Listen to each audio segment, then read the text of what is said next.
તો અમદાવાદના શાંતિપુરા સર્કલ પાસે પણ ટ્રાફિક સર્જાયું છે।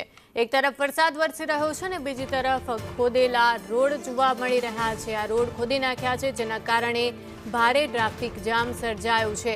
સાણંદથી લઈને અમદાવાદ રોડ ઉપર તો 1 કિલોમીટર લાંબો જામ સર્જાયું છે। ટ્રાફિકના કારણે અનેક લોકો હાલ ટ્રાફિકમાં પણ ફસાયા છે। એક તરફ વરસાદી માહોલ અને બીજી તરફ અધૂરા કામ, જેના કારણે લોકોને ભોગવવાનો વારો આવી રહ્યો છે। સંવાદદાતા કશ્યપ જોશી જોડાઈ ગયા છે। કશ્યપ, એક તરફ વરસાદ વરસી રહ્યો છે, પરંતુ દર વખતનું છે કે તંત્ર જ્યારે વરસાદ આવે ત્યારે જ અધૂરું કામ પૂરું કરવા પહોંચે છે।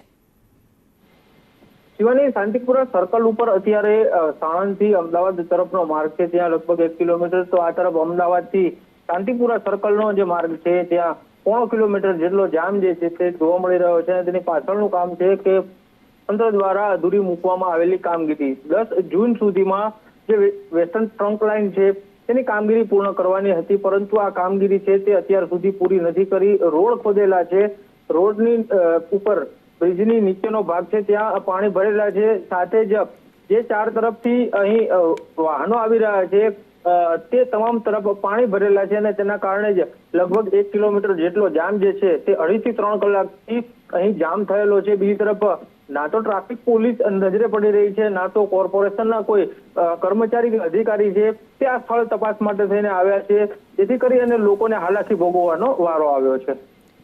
જી આભાર કશ્યપ, સમગ્ર માહિતી માટે। તો હાલ તો લોકોને હાલાકી ભોગવવાનો વારો આવ્યો છે।